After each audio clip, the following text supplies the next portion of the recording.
देखिए क्वेश्चन आपके सामने है, समझाता हूँ। The gyromagnetic ratio of an electron in an H atom according to Bohr model is. अब इसमें जो केवल जो नया कॉन्सेप्ट है वो ये जायरोमैग्नेटिक रेशियो क्या होता है।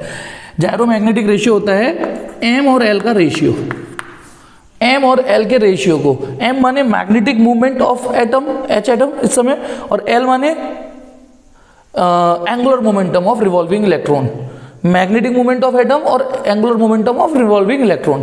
तो चलिए एम निकालें। तो एम अब मैं इसे सीधे कर देता हूं क्योंकि ये मैं मान के चल रहा हूं कि आपको हाइड्रोजन एटम का एम निकालना आता है। एम आता है एन म्यू बी, याद आ रहा है।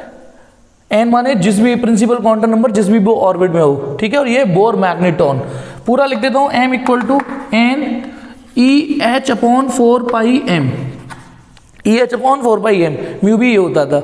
ये हमने कैसे डिराइव किया था याद होगा, ये तो एम हो गया, ठीक है। दूसरा एल एन एच अपॉन 2 पाई होता है, ये बोर पोस्टुलेट कि angular momentum of revolving electron in an any orbit is quantize, H upon 2 पाई का इंटीग्रल मल्टीपल होगा।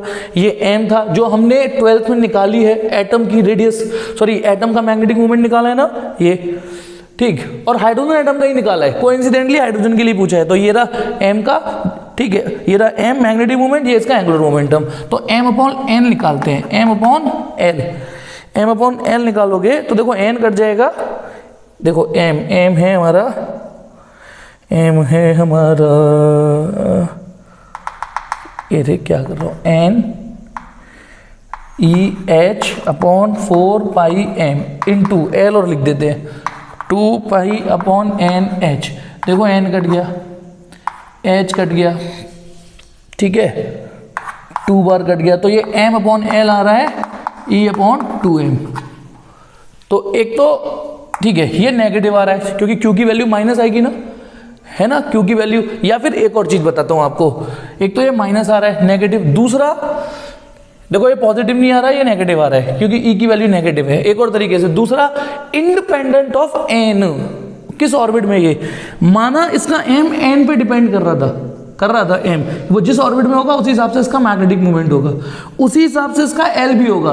तो ये एन पे डिपेंड कर रहा है, ये एन पे डिपेंड कर रहा है, पर ये जो रेशियो है जिसे जायरोमैग्नेटिक रेशियो बोलते हैं, इसमें एन नहीं आ रहा, ये कांस्टेंट आ रहा है, लेकिन नेगेटिव कांस्टेंट। एक और तरीके से बता दो नेगेटिव कैसे, यदि आपको ये इलेक्ट्रॉन घूम रहा है, मान लो ये इलेक्ट्रॉन घूम रहा है, इलेक्ट्रॉन, ठीक है, और ये ऑरिजिन है, सेंटर है ना, तो जब हम एंगुलर मोमेंटम निकालेंगे, ये ऐसे घूम रहा है मान लो, तो एंगुलर मोमेंटम की डायरेक्शन तो ये आएगी, जिसने एंगुलर मोमेंटम की डायरेक्शन निकालनी आती है, ठीक है ना, इसी एक्सिस के अबाउट, उंगलियों को उसके ओमेगा की डायरेक्शन में फोल्ड कर दो, उधर ही एल आएगा, तो एल आ रहा है ऊपर।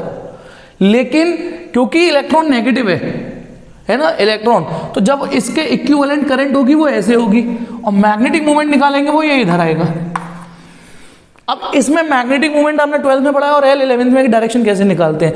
तो यदि मैं इनको एम, यदि डायरेक्शन ये ई अपॉन 2 पाई एम इंटू एल आ रहा है ना, यदि इनकी चांद पर डंडा कर दूं, वेक्टर फॉर्म में पढ़ दूं, तो ये नेगेटिव के रूप में आएगा क्योंकि ये दोनों एक दूसरे के अपोजिट हैं। तो नेगेटिव, तो ये आंसर आएगा इसका both A and B. Okay.